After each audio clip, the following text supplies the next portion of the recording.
आप सभी को राधे राधे, जय श्री कृष्णा। दोस्तों, आज की यह लीला कथा सुनकर आपके रोंगटे खड़े हो जाएंगे। साथ ही साथ ठाकुर जी के प्रति आपके मन में विश्वास और भी ज्यादा अटूट हो जाएगा। लड्डू गोपाल जब अपने भक्तों पर कृपा बरसाते हैं तो वो कितने बड़े बड़े चमत्कार अपने भक्तों के जीवन में कर देते हैं। आज इस लीला कथा से आप सभी को पता चल जाएगा। आज की यह लीला कथा हमारे साथ दिल्ली से गुड्डी जी ने शेयर की है। गुड्डी जी कहती है कि वो पिछले कई सालों से लड्डू गोपाल की सेवा कर रही है। जैसे जैसे उन्होंने लड्डू गोपाल की सेवा करना शुरू किया, लड्डू गोपाल के प्रति भक्ति और विश्वास उनका अटूट होता गया। ठाकुर जी के प्रति उनके मन में श्रद्धा और भी बढ़ती गई। पूरे नित्य नियम से वो लड्डू गोपाल की सेवा करने लगी। गुड्डी जी कहती है कि लड्डू गोपाल की सेवा करते करते उनकी भक्ति इतनी ज्यादा बढ़ गई कि अब उनके मन में ठाकुर जी के दर्शन की अभिलाषा होने लगी।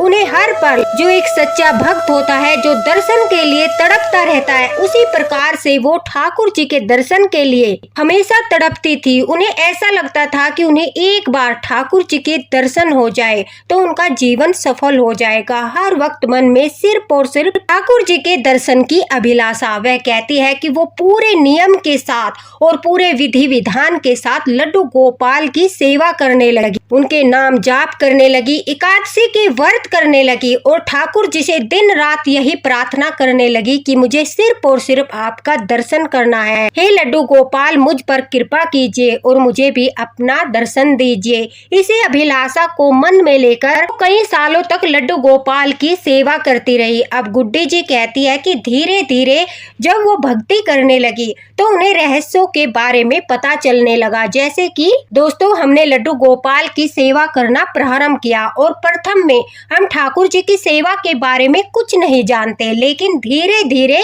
जब लड्डू गोपाल की सेवा करना हम प्रारंभ करते हैं तो किसी न किसी माध्यम से ठाकुर जी हमारा मार्गदर्शन करते हैं और हम उनकी जो रहस्यमयी सेवाएं हैं, जो उनके रहस्य हैं, उनको समझने लगते हैं, जानने लगते हैं। यानी हम भक्ति के पथ पर आगे बढ़ने लगते हैं और जिससे हमारे पापों का अंत होके हमें ठाकुर जी के दर्शन की अभिलाषा, उनसे मिलना, ठाकुर जी से बातें करने की अभिलाषा, काफी सारी मन में इच्छाएं होती है। एक तड़प सी होती है ठाकुर जी को पाने की, ठाकुर जी से मिलने की। और जब यह तड़प हमें होने लगे, ठाकुर जी को देखकर आंखों में आंसू आने लगे कि कब दर्शन होगा, कब दर्शन होगा, उस दिन समझ लीजिए कि ठाकुर जी आपसे बहुत प्रेम करते हैं और हर पल आपको देखते हैं और सुनते हैं। अब समय ऐसा आ चुका था, गुड्डी जी कहती है कि बहुत ज्यादा पूजा पाठ और नाम जाप करने के पश्चात अब ठाकुर जी के दर्शन की अभिलाषा मन में लेकर हर वक्त उनकी आंखों में आंसू आ जाते थे। मन में एक बेचैनी सी महसूस होती थी कि कब ठाकुर जी का दर्शन होगा, कब लड्डू गोपाल मुझे अपना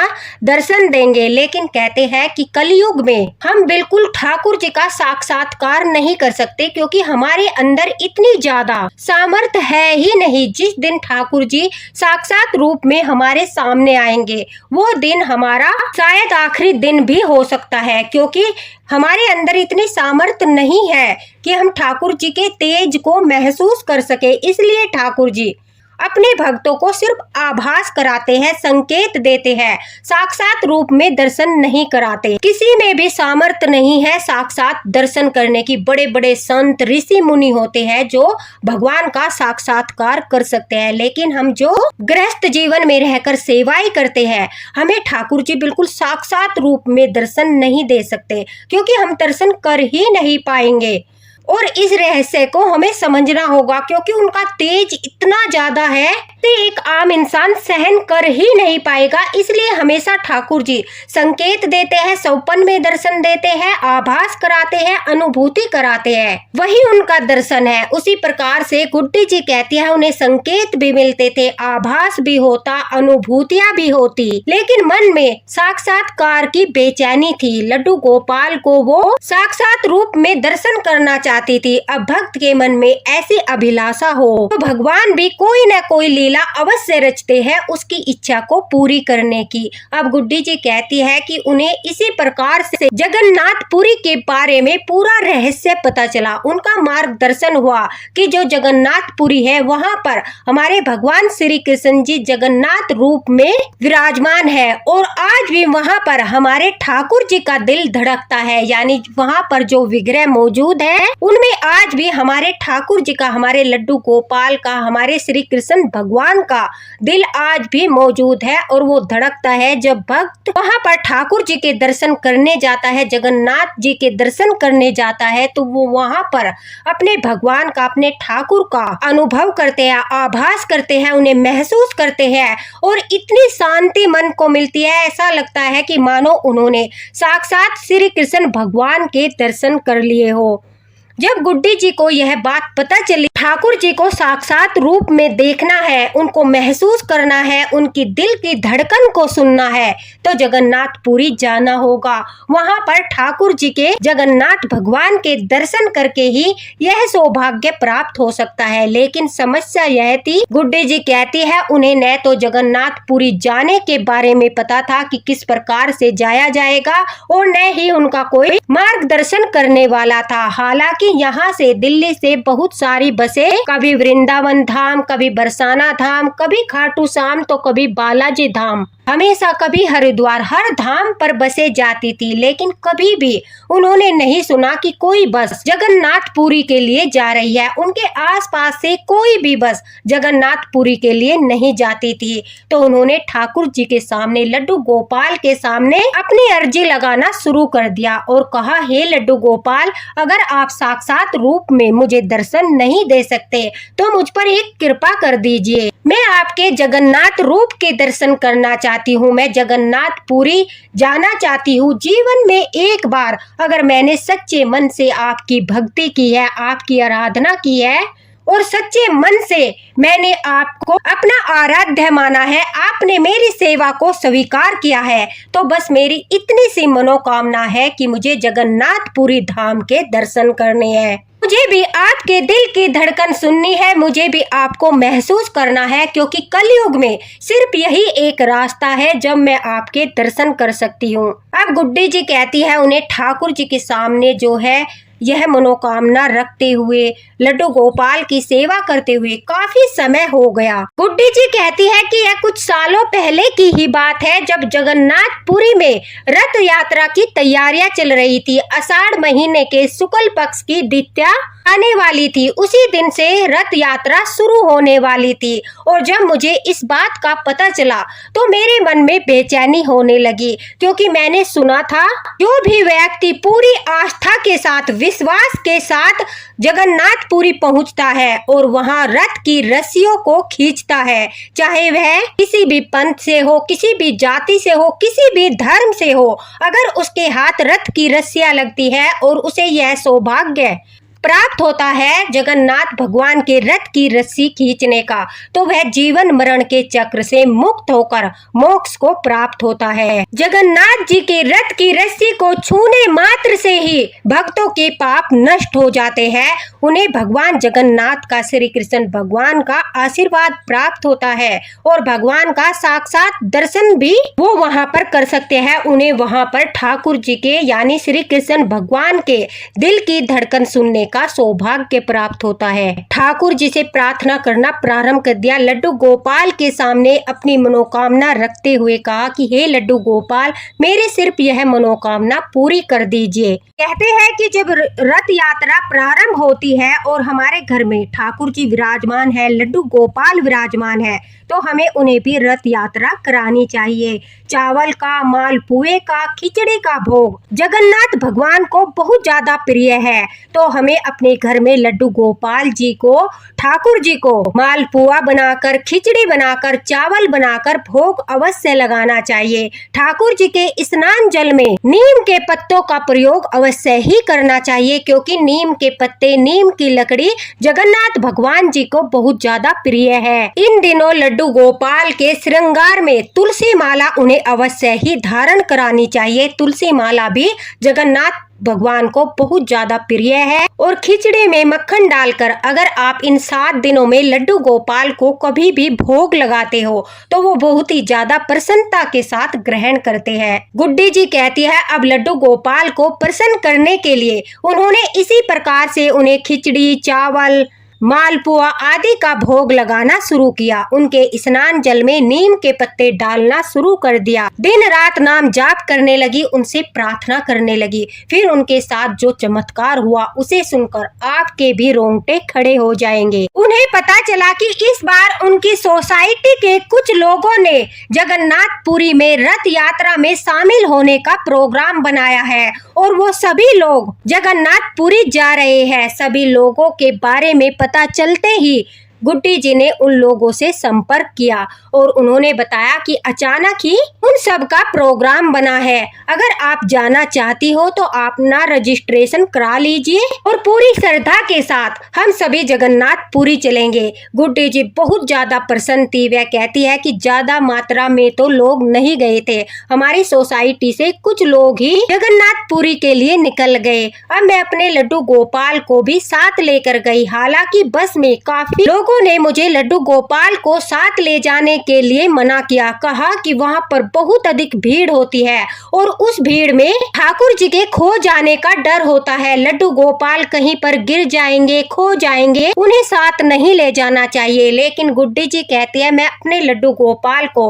अपने साथ लेकर गई। मैंने कहा कि मैं अपने लड्डू गोपाल की कृपा से ही आज उनकी जगन्नाथपुरी जा रही हूँ, उनके कारण ही मुझे यह सौभाग्य प्राप्त हुआ है, इसलिए मैं अपने लड्डू गोपाल को साथ लेकर ही जाऊंगी। वहां जाने के पश्चात वह कहती है कि हम सभी लोग रथ यात्रा में शामिल होने के लिए तैयारी कर रहे थे। वहां पर भीड़ इतनी अधिक थी कि अगर एक दूसरे से हाथ छूट जाए तो मिल पाना बड़ा ही नामुमकिन था। तो बड़ी ही सावधानी के साथ, बड़ी ही सतर्कता के साथ हमें रथ यात्रा में शामिल होना था। लेकिन वहीं पर गुड्डी जी कहती है कि मेरे साथ ऐसी घटना घटी जिसे सुनकर आपके रोंगटे खड़े हो जाएंगे। रथ यात्रा में कुछ दूर चलने पर जब हम जगन्नाथ भगवान के जयकारे लगा रहे थे तो मुझे वहां पर एक बच्चा मिला जो काफी ज्यादा रो रहा था। ऐसा लग रहा था मानो वह अपने माता पिता से बिछड़ गया हो। अब उस बच्चे को देखकर मेरे मन में उसकी सहायता करने का भाव उत्पन्न किया। मेरे हाथों में लड्डू गोपाल जी थे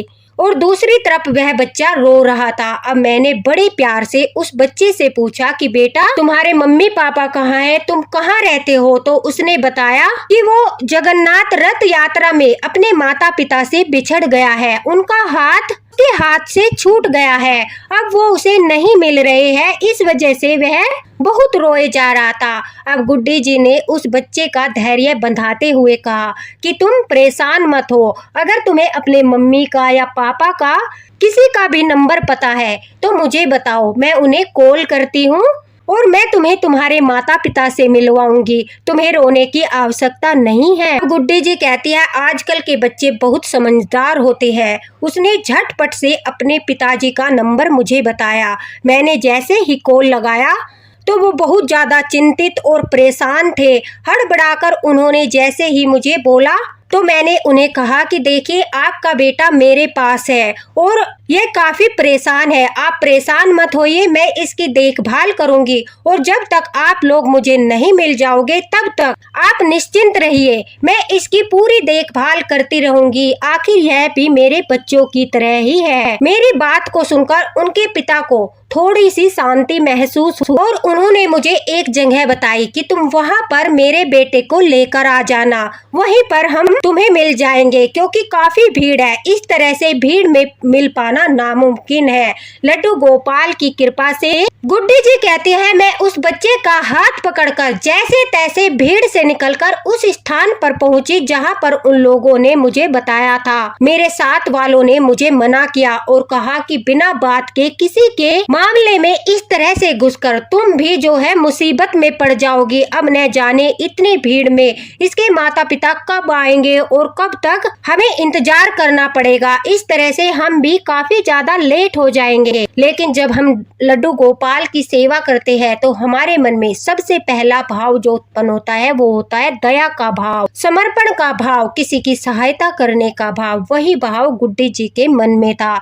अब उन्होंने कहा कि जो भी हो, मैं इस बच्चे को इनके माता पिता से अवश्य मिलवाऊंगी। और उस बच्चे को मिलवाने के चक्कर में गुड्डी जी कहती है वो स्वयं अपने ग्रुप से बिछड़ गई, क्योंकि भीड़ इतनी अधिक थी कि एक बार अगर कोई किसी से बिछड़ जाए तो मिल पाना नामुमकिन था। हालांकि सबके पास फोन थे क्योंकि भीड़ ही इतनी अधिक थी। अब उस बच्चे का हाथ पकड़ते हुए लड्डू गोपाल को अपने हाथों में लेकर गुड्डी जी कहती है वो उस स्थान पर पहुंची तो वहां पहले से ही उस बच्चे के माता पिता मौजूद थे। अब उसकी माँ जो है अपने बेटे को देखकर गले लगाकर फूट फूट कर रोने लगी। उसके पिता ने भी हाथ जोड़कर मेरा शुक्रिया किया। उसकी माँ ने भी हाथ जोड़कर कहा कि आपका बहुत बहुत धन्यवाद, आपके कारण आज हमें अपना बेटा मिल गया है। अब उस बच्चे की माँ ने जो कहा वो सुनकर मेरे रोंगटे खड़े हो गए। गुड्डी जी कहती है वह कहने लगी कि चलिए, आप तो ठाकुर जी की भक्त दिखाई देती है और ठाकुर जी की कृपा से ही हमारे जानने वालों की वजह से आज हमें सुभद्रा जी का रथ खींचने का सौभाग्य प्राप्त हुआ है। यानी सुभद्रा जी का जो रथ होता है दोस्तों, उसे देवी रथ यानी दर्प दुल्हन भी कहा जाता है और उसमें 12 पहिए होते हैं जिसमें सुभद्रा जी पूरे साज श्रृंगार के साथ विराजमान होती है। और उड़ीसा में मान्यता है, जगन्नाथपुरी में मान्यता है कि जो सुभद्रा जी का रथ है वो महिलाएं ही खींचती है। अब गुड्डी जी कहती है उनके मुख से यह बात सुनकर मुझे विश्वास नहीं हो रहा था कि इतनी सारी भीड़ में भला मुझे कैसे यह सौभाग्य प्राप्त हो सकता है। लेकिन यह सब लीलाएं मेरे लड्डू गोपाल रच रहे थे। अब उस महिला ने मुझसे कहा कि आज हमें माता सुभद्रा जी का रथ खींचने का अवसर प्राप्त हुआ है और इसी के साथ आपने हमारी इतनी सारी मदद की है तो हमारे साथ चलिए। हमारे जानने वाले हैं जो मंदिर में ही सेवा करते हैं और उन्होंने हमें यह सौभाग्य आज प्रदान किया है। आज हमारा नंबर है कि हम सुभद्रा जी के रथ की रस्सी को खींचकर कुछ दूरी तक चलेंगे। आप भी हमारे साथ चलिए और उसमें भाग लीजिए। यह सुनकर गुड्डी जी कहती है मेरे रोंगटे खड़े हो रहे थे, आंखों से आंसू पड़ रहे थे, क्योंकि करोड़ों लोगों की भीड़ में मेरे लड्डू गोपाल ने मुझे ऐसा अवसर प्रदान करवाया जिसकी तो हम अभिलाषा ही नहीं कर सकते, मन में कल्पना भी नहीं कर सकते। अब उन महिला के साथ और उस बच्चे के पिता के साथ गुड्डी जी कहती है मैं जैसे जैसे भीड़ को पार करते हुए माता सुभद्रा देवी के रथ तक पहुंची और उनकी रस्सी को हाथ लगाया तो सच पूछो उनकी रस्सी को हाथ लगाते ही मेरे पूरे शरीर में कंपन हो गई। मुझे ऐसा लगा कि जैसे मुझे अपनी पूरी भक्ति का फल मिल गया हो। मेरे ठाकुर ने, मेरे लड्डू गोपाल ने ऐसी लीला रची जिसका मैं शब्दों में वखान नहीं कर सकती। अब गुड्डी जी कहती है मैंने कुछ दूर तक जो है सुभद्रा माता का रथ खींचा, उनकी रस्सी से रथ खींचा। सुभद्रा माता का रथ खींचते खींचते कुछ दूरी पर जाने के बाद मेरे हाथ में जगन्नाथ भगवान की यानी जिसमें जगन्नाथ भगवान की मूर्ति थी उनकी रस्सी का भी स्पर्श हुआ। साथ ही साथ जिस रथ में भगवान बलभद्र थे उस रस्सी का स्पर्श भी मैंने किया। इस तरह से मुझे इतना बड़ा सौभाग्य प्राप्त हुआ कि मैं अपने जीवन में ठाकुर जी की इस लीला को नहीं भूल सकती। अचानक से हमारी सोसाइटी से बस का जाना, वहां पर उस बच्चे का मिलना, उसके माता पिता का मिलना, उसके पश्चात सुभद्रा देवी का रथ खींचने में मुझे सहभागी बनाना, ये सब मेरे लड्डू गोपाल की कृपा थी। कुछ ही समय में उन्होंने मेरी सारी भक्ति का फल मुझे दे दिया, यानी मुझे मोक्ष का मार्ग प्रदान कर दिया, मेरे सारे पापों का अंत कर दिया। इतनी बड़ी कृपा है लड्डू गोपाल की, इतनी बड़ी महिमा है लड्डू गोपाल की। जब हम पूरे श्रद्धा भाव, विश्वास और प्रेम के साथ उनकी पूजा करते हैं तो हमारी चाहे कितनी भी बड़ी मनोकामना क्यों न हो। मैंने सपन में भी नहीं सोचा था कि मैं जगन्नाथपुरी जाऊंगी और वहां जाकर मुझे ऐसा दुर्लभ अवसर प्राप्त होगा जो मैंने सपन में भी नहीं सोचा था। सिर्फ और सिर्फ गुड्डी जी कहते हैं मेरे लड्डू गोपाल के कारण मुझे प्राप्त हुआ, उनकी लीला के कारण मुझे प्राप्त हुआ। सुनने में यह बहुत ही आपको नॉर्मल सी बात लग रही होगी कि मैं जगन्नाथपुरी गई, वहां पर मैंने रथ की रस्सी को खींचा, लेकिन यह कोई नॉर्मल बात नहीं है। जब आप जगन्नाथपुरी जाओगे, वहां पर रथ यात्रा देखोगे और लाखों करोड़ों लोगों की भीड़ को देखोगे, तब आप इस बात को समझोगे कि ठाकुर जी ने किस प्रकार से लीला रचकर मुझे इतना बड़ा सौभाग्य प्रदान किया। मेरे लड्डू गोपाल की महिमा न्यारी है, इसीलिए उनको लीलाधर कहा जाता है। वो सब लोग यही कह रहे थे कि यह सब ठाकुर जी की लीला है, जगन्नाथ भगवान की लीला है। वो करोड़ों की भीड़ में भी अपने भक्तों को पहचान लेते हैं, उन्हें निराश नहीं करते, उन्हें अपने जो है दर्शन देते हैं, उनकी मनोकामना पूरी करते हैं। उनकी लीला तो अद्भुत है। ठाकुर जी लड्डू गोपाल की लीला के कारण आज जगन्नाथ भगवान की पूजा में मुझे इतना बड़ा अवसर प्राप्त हुआ। यह सुनकर सभी लोग आश्चर्यचकित थे और सभी लोग लड्डू गोपाल की जय जयकार कर रहे थे, जगन्नाथ भगवान की जय जयकार कर रहे थे कि इतने करोड़ों की भीड़ में भी उन्होंने अपने भक्त की, एक छोटे से भक्त की मनोकामना पूरी की, क्योंकि वो सबकी सुनते हैं। चाहे कोई भी हो, अगर सच्चे हृदय से पूरी श्रद्धा से उनके पास जाता है, उनसे मनोकामना मानता है, उनके ऊपर विश्वास करता है, तो वो भीड़ में भी अपने भक्त को पहचान लेते हैं और उसे अपनी सेवा का मौका देते हैं। इसीलिए उन्हें लीलाधर कहा जाता है। गुड्डी जी कहती है कि मेरा ऐसा सौभाग्य मुझे मेरे लड्डू गोपाल के कारण ही प्राप्त हुआ। उस दिन से लेकर आज तक मैं अपने लड्डू गोपाल के प्रति पूरी आस्था और विश्वास के साथ सेवा करती हूँ। मैंने जगन्नाथपुरी में वहाँ पर जगन्नाथ भगवान के दर्शन करके और उनकी कृपा प्राप्त करके जो आनंद की अनुभूति की, वो मैं शब्दों में बयान नहीं कर सकती। वो लोग लड्डू गोपाल की इन 7 दिनों के अंदर पूरे सच्चे भाव और प्रेम के साथ सेवा करता है। उन्हें जो है उनके पसंदीदा भोग जैसे कि खिचड़ी, चावल, मालपुआ, जलेबी और बहुत सारे भोग है जो हमारे ठाकुर जी को पसंद है, जगन्नाथ भगवान को पसंद है। हम ठाकुर जी को घर में लगाते हैं, घर में ही उन्हें रथ यात्रा करवाते हैं। छोटा सा रथ आता है लड्डू गोपाल का, आप उससे भी करा सकते हो। स्वयं भी आप अपने हाथों से गत्ते से अच्छा सा रथ बनाकर उससे भी यात्रा करा सकते हो। तो ठाकुर जी बहुत अधिक प्रसन्न होते हैं और सारी मनोकामनाएं पूरी करते हैं। तो दोस्तों देखिए कितने लीलाधर है हमारे लड्डू गोपाल, किस प्रकार से उन्होंने अपने एक भक्त की मनोकामना पूरी की, असंभव को भी संभव कर दिया। ऐसे है हमारे लड्डू गोपाल। इस भक्त ने कभी जगन्नाथपुरी जाने की कल्पना भी नहीं की थी, उसे वहां पर कुछ ही समय में पहुंचा दिया। ऐसे है हमारे लड्डू गोपाल। वहां पर अपने रथ को खींचने का अवसर प्रदान किया, उसके लिए इतनी बड़ी लीला रच दी कि उस बच्चे को माध्यम बनाया। ऐसे है हमारे लड्डू गोपाल। तो दोस्तों लड्डू गोपाल के लिए कमेंट बॉक्स में जय लड्डू गोपाल अवश्य लिखना, जगन्नाथ भगवान की जय अवश्य ही लिखना और वीडियो को ज्यादा से ज्यादा शेयर करना ताकि सभी लड्डू गोपाल भक्त इन 7 दिनों के अंदर लड्डू गोपाल को उनके पसंदीदा भोग लगाए, उनकी सेवा करे, घर में ही उन्हें रथ यात्रा कराए और उनसे जो भी मनोकामना है वो पूरी करने के लिए प्रार्थना करे। लड्डू गोपाल अपने भक्तों पर न जाने कितनी बड़ी कृपा कब कर देते हैं कोई नहीं जानता।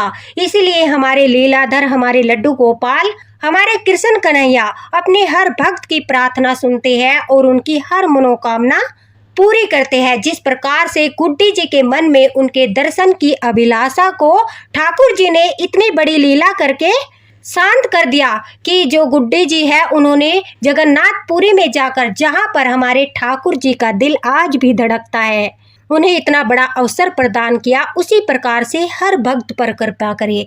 इसलिए एक बार जीवन में वहां जाकर दर्शन अवश्य ही करना। इसी के साथ राधे राधे, हरे कृष्णा। मिलते हैं अगले वीडियो में अगली लीला कथा के साथ।